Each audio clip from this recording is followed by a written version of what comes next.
I mean, you went through things in your childhood that are just next level trauma. I was just a little girl of 10 during that experience. That was my father's death. I witnessed how he was killed by his very good friends. Wow. I knew that my father had gun. He has 3 guns. And so I hold the gun and I ran into the front door and I was about to shoot 2 of them who just killed my father. And so that was revenge and anger, hatred, without understanding that because I was very young, but I had that feeling. What stopped you from shooting them?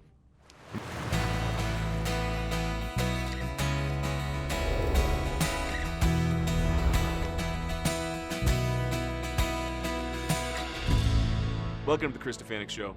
Really excited to share a heavy and life-changing conversation with you today. I want to thank our missionaries of joy. It's because of you that all this work is possible. If you're not one, get off the sidelines. Help us out. Click on the link below this video. Sign up for the Daily Anchor too if you're not on that. We're inspiring over 100,000 people every day with our daily email. I want you to be one of those people. Just for free, just because we love you. I mean, we got your back. And this episode is sponsored in part by EWTN. You can catch this and so much more on EWTN Plus streaming. Let's dive in. Sister Marilyn. Nice to meet you, Chris. Yeah, no, it's a grace to have you here. Thank you so Thank much. you. I love your community, your charism. I've never heard this described this way before. You consider yourselves sisters and mothers, which I think all Yes. religious sisters are, but you just own that and lean into it. What does that mean? So as a sister of Mary, our charism is being a mother to those vulnerable, poor, and really a very needy children. And so all of us, the Sisters of Mary, we take care of them. So we invite them to be in our schools in different countries, and there we are mothers to them. So there's a very special vocation that we have for these children. Especially they have many difficulties in a family-like situation and atmosphere. And so being a mother to them really is a great blessing for me as a sister of Mary, and I'm sure for all the sisters of Mary. So you don't feel like, I mean, when you go into religious life, you're aware you're giving up a lot of things. You're not going to get to have a husband. You're not going to get to have biological kids yourself. And that's a real, like, it's a real sacrifice for God. You're Yes. giving up your family back home in the Philippines. You're giving up Filipino food, right?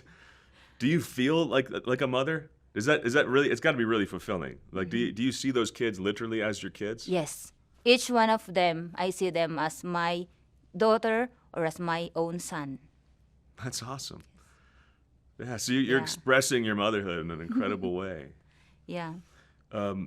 Some people experience trauma in life, and thanks for being willing to go here today, because I know we're going to ask some deep questions about things you've been through.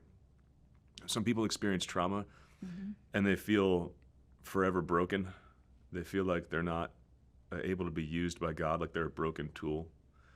But the way that the lives of the saints pans out, and every hero I've looked up to, there's always some trauma or hard experience that God uses that precisely to chisel them into a blessing.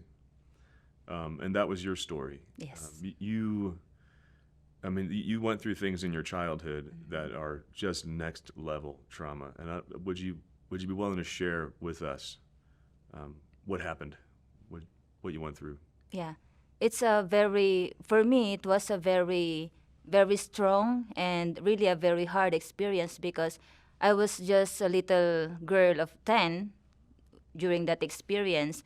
And now, in my state of life, I can see that I am very blessed to have that experience when I was 10.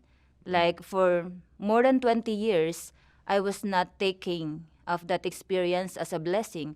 I was always thinking that experience that I had is really like, why me? Why me? Why did you choose me to experience that very deep and very strong experience in life wherein why can I not be just a simple little girl of 10 who loves to play joyfully, who wants to be with people, and who wants to be just free anywhere, because that was me on my before that experience. That was me. I was a very joyful girl, a very joyful daughter, a very loving, I can say I'm very loving and obedient daughter of my parents. And so that experience struck me very strongly, because that was my father's death, my real father's death. So I was 10 and I witnessed how he was killed by his very good friends. So they were very, very close to our family. Actually, he is the godfather of my younger brother. So he is really very dear to our family, and The murderer was the we know godfather him. of your. Like, Yes. this is a really close friend. Yes. Yeah. So they were very close to my father, and so just one Saturday afternoon, they come into our house in the backyard, and then they entered, and my father greeted them as always. Yeah. And the response of the greeting is a gunshot. So they shot my father. On my mother was there, I was there, my younger brother was there, and we can say everything, but we were just stuck, and we do not know what's going on, because he just entered and he shot my father, and we saw my father lying down with blood, because he was wearing a white shirt and a pants, and so we saw that there's blood during that time. And really, in that very moment, we can see how many gunshots my father received. And I saw how my mother ran to my father, and she was really like trying to cover my father and trying to protect my father from these two men. But they were there, and we don't have any neighborhood during that time. We were living in like a hacienda, because my father was the in charge of that area of the hacienda and all the place there. What's hacienda? And like hacienda is a place wherein there's a big area where there are like farms, and there are cows, horses, okay. and everything. And so he was the in charge during that time, and so we were living in the hacienda. And so we don't have neighborhoods because it's a very big area.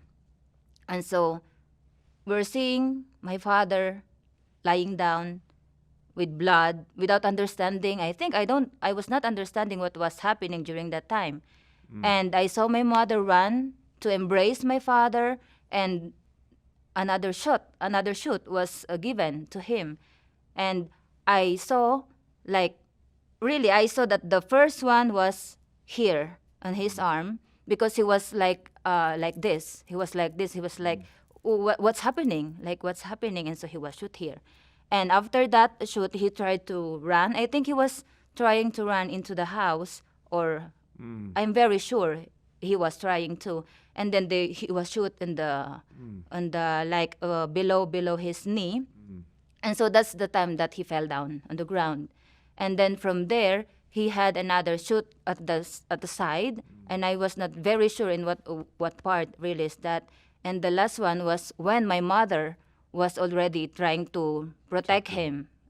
She was embracing him actually, and then he had a shot here.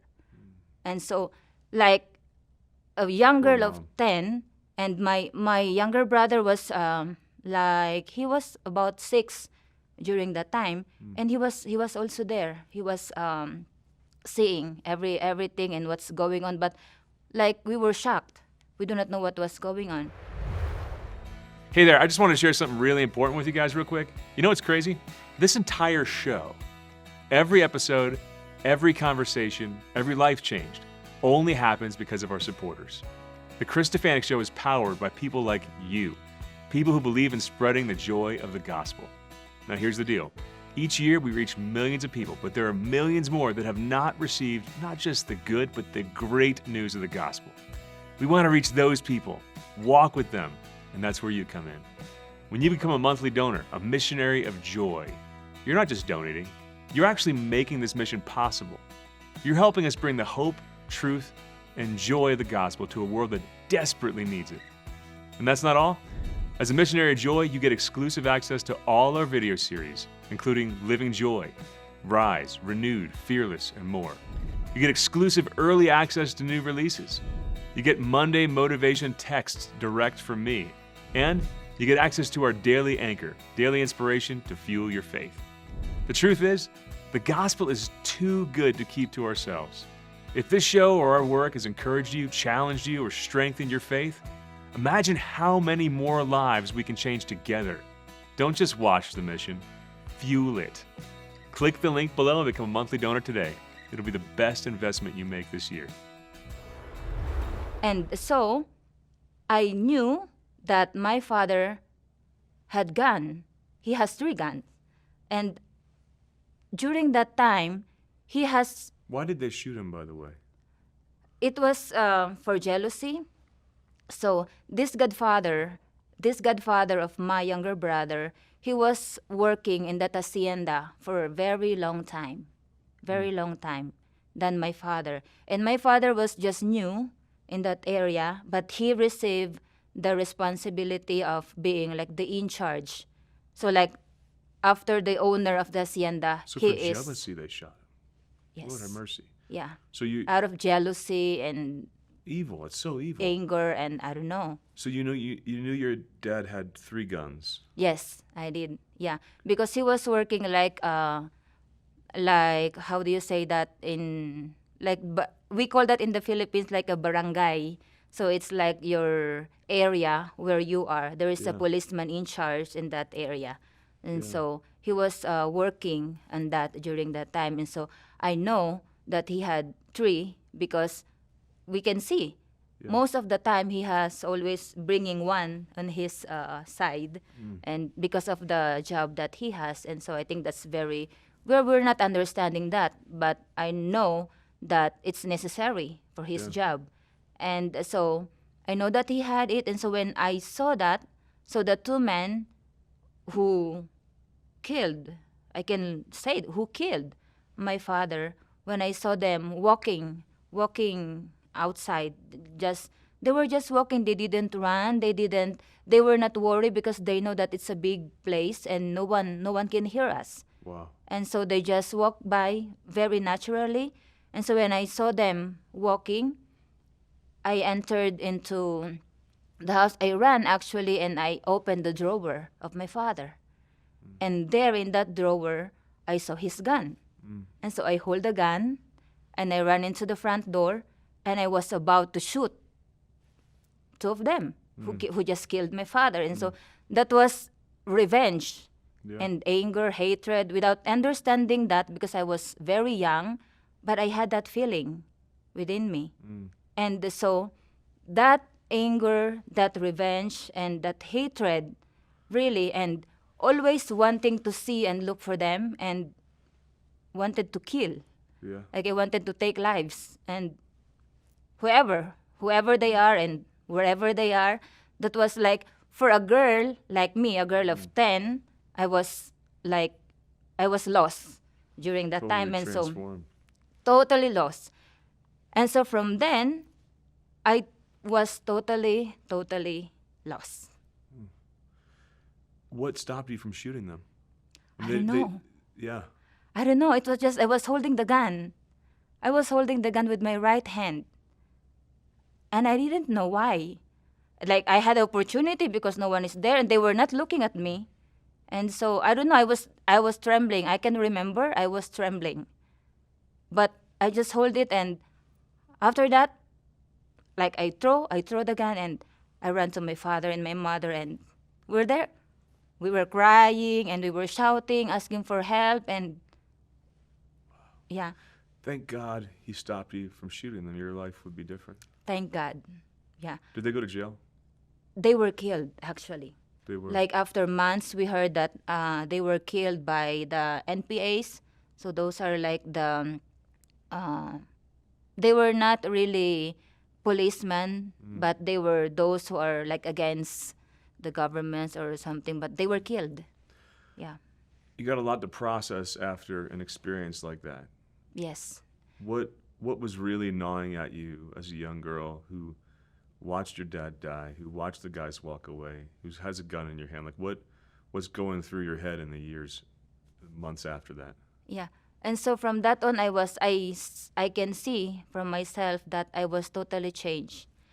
I was not that little girl who are always jolly and happy and like very open to people and everything. It was totally changed. So from then on, like I started to not to trust to anyone. Yeah, of I course. I started to not to talk and not to believe Yeah. in anyone without like, even though they are very relatives, they are very close to us, and they're like, I'm not trusting anyone.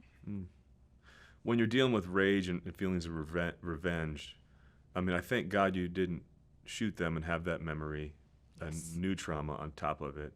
But were you dealing with feelings of guilt for not shooting them? I mean, there's got to be so much there's got to be a tsunami inside your head. Yeah. I mean, When I was not understanding that scenery, that was always in my mind. When I was just looking at that scenery as like a lost, like I'm a loser. So you felt like a failure because you Yes. didn't shoot them. Yes. Gosh, unbelievable. Yeah. When I wanted to do like something good, and I know that it's very good, and if I can't do it, like I'm a loser. So that was a lie that crept into your spirit. Yeah.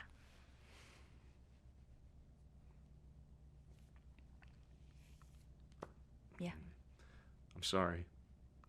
But I thank God. Now I can thank Him. Yeah. See, I am very grateful to Him for that experience. Yeah, I see. I'm Yeah. crying not just because I'm sorry, but also because I'm looking at the transformative power of grace. I mean, you're just a.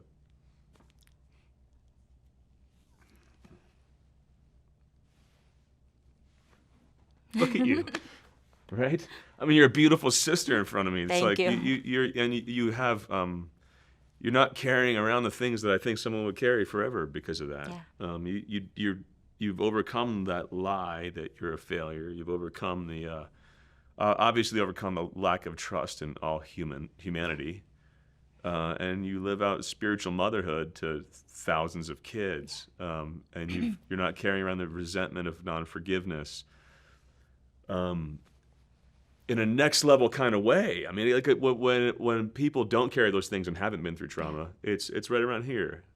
When you've pushed through the obstacles to those things, it's up here. And this is why tragedy can become a blessing. How? Yeah. I mean, what happened? I mean, what happened from that lost 10-year-old kid to the person sitting here? How did you let go of the lie or even identify it that you felt like a loser? How did you forgive? How did you reopen your soul to people around you? Yeah. There's a big question. Yes. But yeah, take your time with that. It's a very, very wonderful story and a very wonderful experience, a very personal experience. And really, I am very grateful to Father Dan Larry. Father Dan Larry, Yes, yeah. He was Founded your our community? he was our chaplain for 3 years in Mexico. So he is a priest from Washington D.C. And he come down in Mexico, and he became our chaplain, and he helps us a lot. And I am very very sure, and I can say 100% sure that he helps us a lot to overcome traumas, and like I'm sure not only with the sisters. For my personal experience, I received this very, very good blessing from him. And I can see that with the children also, he helped a lot of children Beautiful. in like just moving forward, and like a healing process from every kind of trauma God. that they had experienced. And so the story begins. I was keeping all this anger, hatred, and like always sort of revenge in my heart for 20 years. 20 years. 20 years. So because And you'd become a sister during this time while I you're still did. carrying all these things. yes, I did, because I was not really very open to sharing my story to anyone, and like just letting it go, because like I don't want to go back to that experience. So like trying to be a very joyful religious sister, a very joyful, servant of the Lord. And I was joyful because actually when I met the Sisters of Mary, I was a student of the program in the Philippines. Okay. And so you were you were one of the kids that your community served. yes. Okay. And so it makes a lot of connections, because when I met the sisters, the joy that I saw, and the first sister that I saw was just incredible. Wow. It was very, very different joy that I see. And when I was there with them as a student, I have that. I know I have that in my heart. I have hatred, anger, and revenge, and things of that. But when I saw the sisters, when I am with my fellow children, like there is something joy in me that I can't understand. It's just a joyful feeling. Wow. Yeah, but I'm not forgetting what I have on there, that deep down I have something. Yeah. And so what invites me to experience the life of a religious sister, especially as a sister of Mary, is the joy that I experience with the sisters. And so, I wanted to be one of them. You wanted that joy. Yes, that was the joy you had as a little kid. Yes, Where you're I'm sure it is. Yes, yeah. And so the story goes on. I become one of the Sisters of Mary, but I realized that I am not understanding the very reason why I am a religious sister. And it just struck me, and it comes to my mind, and I started to think, because there are so many pilgrimages happening in Mexico, and many groups of visitors coming to our school and to meet the sisters and the children. And one of them, very, very curiously asked me, "Sister Marilyn, I am very grateful of your vocation. I am very grateful that you are a religious sister. Why are you a religious sister?" And I said, "Oh, because God chose me." That answer was very spontaneous. That is very easy. God chose me. And after that, I started to think, what does it mean that He chose me? So I was having difficulty after that moment, not on that very moment, but after that, I was thinking, what does it mean to me that God chose me to become a religious sister? And so then I had this opportunity to talk and to open up with my spiritual father, Father Dan. And this is a very, the most blessed part of my life. And then just talking through all this. Yes, yeah. And I am very sure that for 20 years, this is my very first time to open again about that experience. Wow. When I was 10. And so, He clearly told me, "Sister, why don't you go to Jesus and ask Him, where were you?" So, the first reaction I had was, no. Yeah, I don't want to go there. I don't want to go. Yeah. I don't want to go back to that experience. And in that time, I was thinking with pride, that without wanting to meet myself vulnerable on that time. Oh yeah. So I don't want to. Yeah. But I went in the adoration. It is very clear for me. I am in front of the Blessed Sacrament, in front of Jesus present in the Holy Eucharist. I was there, kneeling, and just there. I can remember that I was not asking for anything. I was not asking Him, where were you? I was not. I was just there, present to Him. And out of the sudden, all this memory come out. Wow. It just pops up into my memory. I was in front of the Blessed Sacrament. I can see Jesus, and at the same time, I can see my experience when I was 10. And it was very So powerful. the Lord was giving you trauma therapy just by you sitting there. I was not expecting that. Oh, it's incredible. It's really a very strong experience, but I can see it differently. Wow. It's the same experience, really the same, But you saw God there. very the same experience, but it's different. How? How does Jesus being there change it? Change the memory? Yeah, it's a very, very. I am very blessed of having that experience because I can see myself in front of the Blessed Sacrament, and at the same time, I can see the little girl of me holding the gun. Wow. Yes. And that time, I realized that my call to become a religious really starts from that very moment of my hard experience, of my strong experience. It was there that I saw that since then, God was calling me to become a religious sister. It's interesting. And there I Wow. can see myself holding the gun and the other side in front of the Blessed Sacrament, in front of the Holy Eucharist, and I see in this past experience that I was wanting to take life. I wanted to kill. I wanted to kill. And in this experience, I realized that God shows me that His plan for me is to give life. Wow.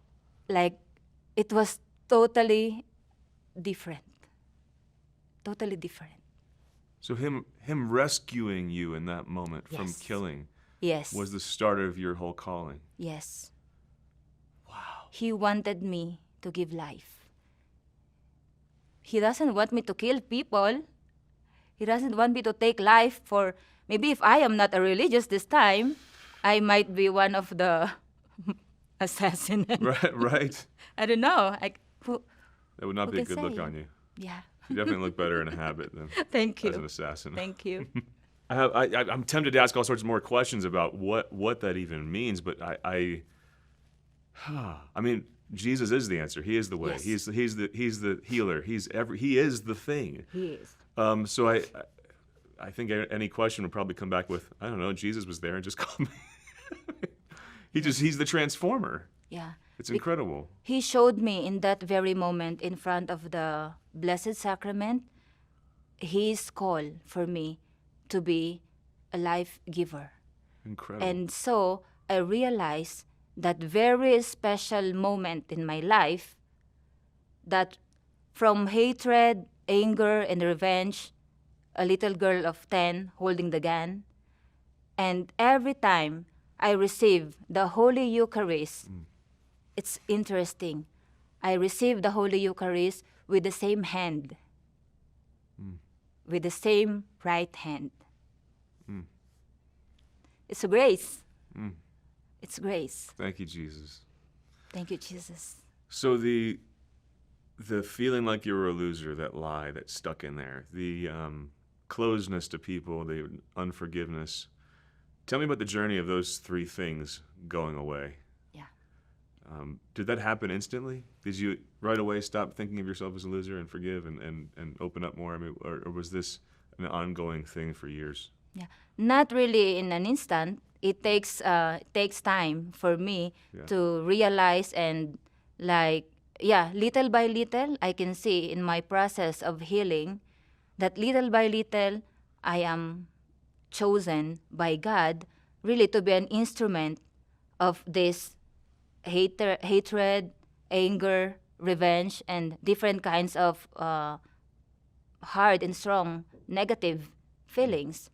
And so when I understood each of these feelings, I realized that, it's true. Like day by day, I can see these feelings, I can see these emotions as if anger, or this is hatred, or this is revenge. So you're identifying. So I'm trying to identify them like little by little, and there every time that I receive the grace to identify them, there is always a special grace to be grateful for that emotion or for that feeling, because there is always a greater grace behind that.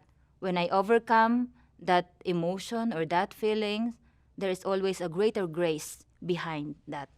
So it's good. Wow. It's good to deal with anger.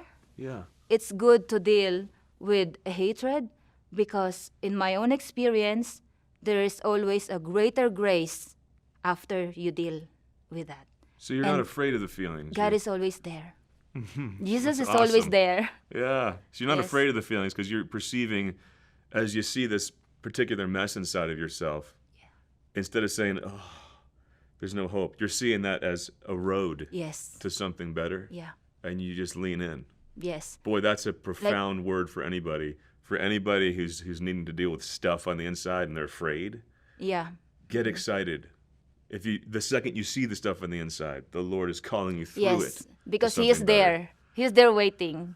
Ooh. You have to go get through this, and I'm there. I'm there. Way to go! I mean, that's how faith transforms everything. Honestly, I don't know how people do it without Jesus. Yeah. Well, even if they don't see Him, He's always guiding them through things, right? They don't do it Yes. without Jesus. He's everywhere. Yeah, He is is. everywhere. He is. Yeah. Wow. Wow. Now I am very grateful, and I can see gratefulness and blessedness in that experience. And so every time I receive communion for myself, I am always grateful. And every time I give communion to our children, With I that am hand. always grateful, because this is the same hand. And now this hand is giving life to others. Thousands and thousands of children who have passed and received communion from me, these are the lives that He is the life. Jesus is the life. I'm grateful. Wow. I'm a blessing. You are a blessing. Yes. Yeah. Yes. Not a loser. Yes, So I love I'm you- a blessing. Yeah. Yeah. That how it is transformed. Like for 20 years that I'm always think that, oh, you're a loser. Mm. You can't do that. You can't do that. You're a loser. Now So I can say I'm a blessing.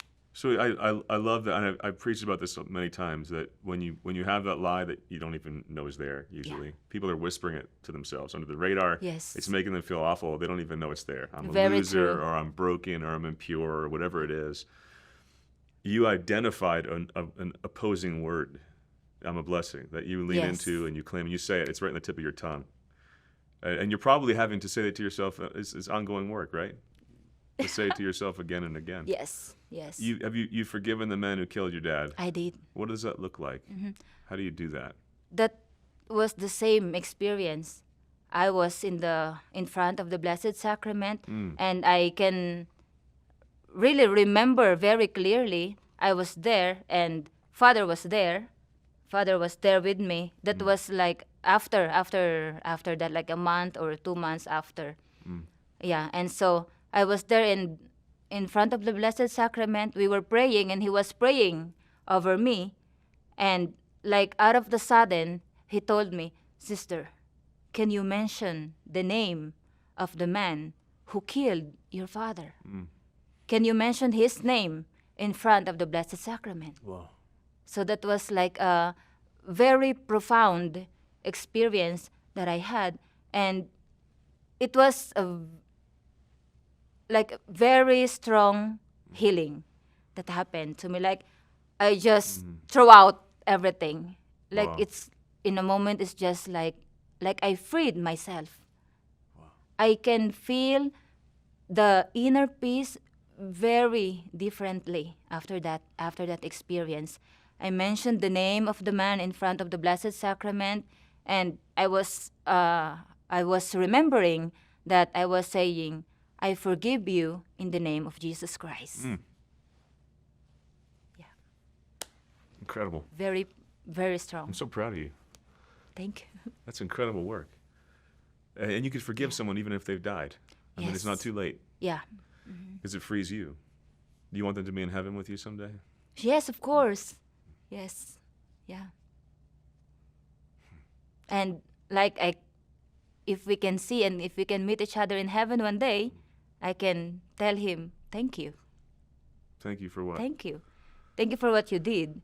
Thank you for like his part of this journey that I had, because Wow. why I am grateful is that I will not, like, I'm sure I will not know what is God's plan for me without that experience. Wow. So I like, yeah. Wow. Sister, what there's the obvious gratitude for gratitude's so powerful. People think it's just about having positive vibes. This is like, no, this Yeah. is rebuilding what's been been burnt to ashes. Gratitude Yeah, does it's that. not always easy, but No. there's grace. There's Yeah. always grace. What are you grateful for in yourself? What do you love about yourself because of what you went through? How are you? You have superpowers. You're able to be a mom to thousands of girls. Yeah. What's the direct line of that tragedy to the blessings in you right now? What are the things that shine in you because of that? Yeah. I am very grateful for that experience and learning about my vocation and me myself as a religious sister. I am very grateful of all my bad experiences, because from then I understand with my own experience the different experiences that I can meet, especially with the sisters or with the children. And so I can relate to their own experience. My personal experience and their experience, Jesus meet. The same Jesus is there in that experience. And so I am very grateful to this experience of mine, because now I can be an instrument of God to show to other people, to show to other religious sisters or to other lay people or to other boys and girls and whoever they are, to show them that there is grace in every experience. And so for me, I had a very, very difficult times for 20 years. It was a long time. And when I realized that, I was thinking, why? Why I had it there for 20 years? And now that I have that experience, when I see the difficulties of other people, like God is calling me to be an instrument for them so that they will not suffer the 20 years like I had in my own life. And so it's a grace that I can be His instrument to others. And that is what I am very grateful of. 2 Corinthians comes to mind. God comforts us in our afflictions so we could comfort Yes. others with the same comfort we received from Him. Yes, really true. Right? Yes. And he could just comfort them directly, but He wants to share with us the joy of the cross. Yes. The joy of being in some mystical way a co-redeemer working with Him, not just by our actions, but by our pain. Wow. And I guess, you'd probably say if going through that is what's required to be able to help that kid, bring it. Yes. Like He is always there. So tell me about your work at Chalco. So this time Tell me the is stories of these kids. What do you do? I mean, this is my friend Judy Dunn introduced me to you guys. I hadn't even heard of your community before then. So I pretend the viewer knows absolutely nothing. What's happening? What do the Sisters of Mary do? What's the work in Chalco? You're in different places all around the world. So, yes, we are in 7 countries. Sisters of Mary in Korea, Philippines, Mexico, Guatemala, Honduras, Brazil, and in Tanzania. And we are in 18 sites where the Sisters of Mary are. And particularly in Chalco, where I am now, it's 10 years that I'm in the community in Chalco. And I was a mother sister when I arrived in Chalco 10 years ago. So I was taking care of the children really as a mother to the children, direct mother to the children. I love you say it's mother sister. You literally Yes. just call yourselves that. That's so Yeah. cool. And this time I am in charge of the spiritual center, the spiritual formation, and at the same time formation of the sisters in the community. And so there are so many graces and blessings occurring in this community. And I am very grateful to be a part of this transformation. I am Beautiful. very grateful to be part of this special woman chosen by God to be his instrument of saving souls. That And is you our guys- main And mission. you guys particularly choose places that are the poorest of the poor. Yes. Yeah. What's the poorest of the poor mean? There are so many poor in every kind. Yeah. So poorest of the poor, not only materially poor, but also they are poverty in many ways, like psychologically, emotionally poor and everything, and spiritually poor. And so there are so many kinds of poverty. And so we invite those children to be in our program looking at those different kinds of poverty. We all need God. And every time we are in need of God, we are poor. And it reminds you of your own poverty, doesn't it, to be with them? Yes. There's something very special. I love encountering you. I love encountering the missionaries of charity. There's only a few communities that look for the worst places. I say worst Yes. places as an outsider. You're inside of it. You see God is there, Yes. right? But I've led many pilgrimages to the Holy Land. I love this cool fact that the place Jesus was baptized is the geographically lowest place on the planet. He went to the lowest place, and that's where the grace is. You all right? Yes. Yes. Yeah, it is. you find them there. And it's a blessing, especially for me. My personal experience is a blessing to always meet Jesus every day in different ways. How do you meet him? Among I those meet kids? Jesus with my sisters. Yeah. I meet Jesus with each child that I can see every day, every time, and everywhere.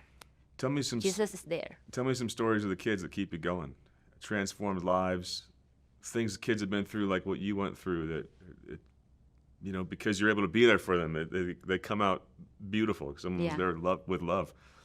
Yeah, share some things that have touched your heart. One story that I would like to share with some experiences of the children that we have is that they, like me, they experience a very strong experience in their very early life, I can say, in their very early life. And so there is one girl who has this, she is from a very broken family. She's living with her mother, like a single mom. She doesn't know who her real or biological father is. And she has 4 siblings. And when I listen to her story, I can see that there is anger in her. I can see that there is hatred in her, hatred for his father, because he never knew where is his father. And so with that experience, like every time I listen to the stories of the children, her story and my story are meeting. And so I can relate to their story. And so this girl, she was chosen to be with our program in the school. And she is very, at first you can see that she has really sadness. She has something deep within her. She has this strong experience, and that seems she is carrying a heavy load within her. She's very young. She's 14. And so one time she was, we were just like walking, and she started to open up about her experience, her personal experience when she was home and with with her father, her mother, and her other siblings. And one time she said, "Why is it?" She said, "Mother, why is it that I feel that nobody loves me?" So that was her word. So that was like a very, very profound word for a 14-year-old girl to say that, why I feel that nobody loves me. And The so, space of safety you guys have created to where she could articulate that. yes. It takes a lot to even get there. Yeah, it's like for me, it's a profound thing that she is wanting to like to vomit something out from her, and so I just give her time to speak and to share her story, and yeah, that's when she told me that she never knew her father, and her mother was taking care of her and her other four siblings, and that her mother doesn't care about them. Like her mother was going out in, she said she's working, but they never knew what work she has. And so with that, every time that her when she was still at home, every time that her mother comes, since she's in charge of taking care of her younger brothers and sisters, every time that her mother gets home, she would always scream at her. She would always see her as it's your fault. Your younger brother or your younger sister, or why the house is here and everything. Like the mother just come to home with maybe stress and different problems, and just she can see her as like the reason for every bad things Scapegoat, that is blames happening. it all on her kid. Yes. So she was always to be blamed. And so she is living that experience in her, that she always has the fault. That was how she is living. And so I try to relate to her little by little, and then she has a very low self-esteem. Yeah. Yeah, like she would always say that she is always feeling that's her fault. And still, it's still happening to her. Like if something goes wrong, she would even though it's not her fault, she would always have this like feeling that it's her fault. Yeah. Yeah, and so when she throwed me that question, why is it I feel that I am not loved? Why is it I feel that nobody loves me? And so I started to connect to her story, and I tell her, can you imagine, or do you realize when the first time do you enter in this school, or even the first time you met the sisters, when the sisters go to your place, to your area, and when the sister talk to you, when the sister ask you, why do you want to study in this school, and when the sister ask you, what do you want to be when you're grown up, what did you feel? Or how did you feel during that time? And she told me, I really, even though I was not very sure of what will be my future during that time, I sense, she told me, I sense and I feel that I am important. Wow. And so when she told me that, so I realized, okay, she has the feeling that she's important. And so I can tell her, yes, you are important. You are important. And instead of your feeling of being unloved, that nobody loves you, this feeling that you have during that moment when you felt that you are important, what is the difference? What is the difference in that feelings? And yeah, she was able to tell me that yes, there is a difference when she feels that she is important, and that there is lightness in her, there is peace in her, and that time, every time that these words enters in herself, that I am not loved, it's always a heaviness, and it's always that she's nothing. She's not, she has no value, I could say. So that's what she was telling. And so from there, I You're asked, teaching these kids to recognize the spiritual battle between our ears. Yes. The dark thoughts are from Yeah. the evil one and from lies in our lives, and the Lord speaks the truth. yes. And I was very, what term? I was very surprised when she told me the same experience, that in the Blessed Sacrament, she felt the same feeling that she had when the sister was there doing the interview, and yeah, before entering to the school, that she felt that she was important, she felt the same feeling when she 'Cause- was in front of the Blessed Sacrament. Because Jesus is sitting there looking at her. Yes. And so you see lives transformed this way. Yes. Just showing them who they are by loving them. Jesus works very Yeah. profoundly. Yeah. Directly in the Blessed Sacrament, but also through your love. Yes. And I am very grateful that I can be part of this really transformation, especially to these children. I love the simplicity of the story you just shared too, because it's accessible. People wonder, can I make a difference? Do I matter? And it's like, yeah, I mean, if you're actually looking someone in the eyes, slowing down and making them feel loved and asking them how their day was, Yes. that's actually healing. That's actually next level. That's has an exorcistic power to it. The lies of the evil one are flushed out by that. Praise God. Praise God. Yeah. Look at that joy. There's the 9-year-old girl. Oh, yeah. But Yes. purified through fire, and even better, Yes. there's the saint. Yeah. Mm-hmm. Boy, that's awesome. Now I understand why I was very attracted to the joy of the sister that I saw. Yeah. Because there is something in me that it's the real me who wanted to come out, but it's being like suppressed by these bad things. It's good to meet her in all her glory. Yes. Yeah. Yes. How do people find out more about the work you're doing? Donate to it. I know you guys are running on you're just running on donations entirely. Yes. You're offering the school for free to the poorest of the poor around the world. How do can people find out how to visit? Can we visit and help out at these Yes. places? Because I do mission work to places like this are transformative for us who get to go. Yeah. How do we find out?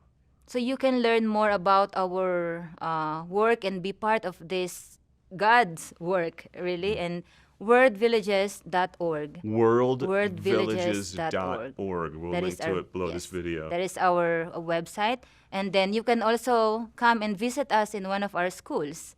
And so from that website, you can see informations, and then how can you be part of us. You can pray for us. We need your prayers. And at the same time, you can be part of our work financially. Beautiful. Let's land on this. What would you say to someone who's watching, who's been through traumatic stuff, who's looking inside and just seeing a big mess and feeling like they can never be a blessing? Well, I am very blessed.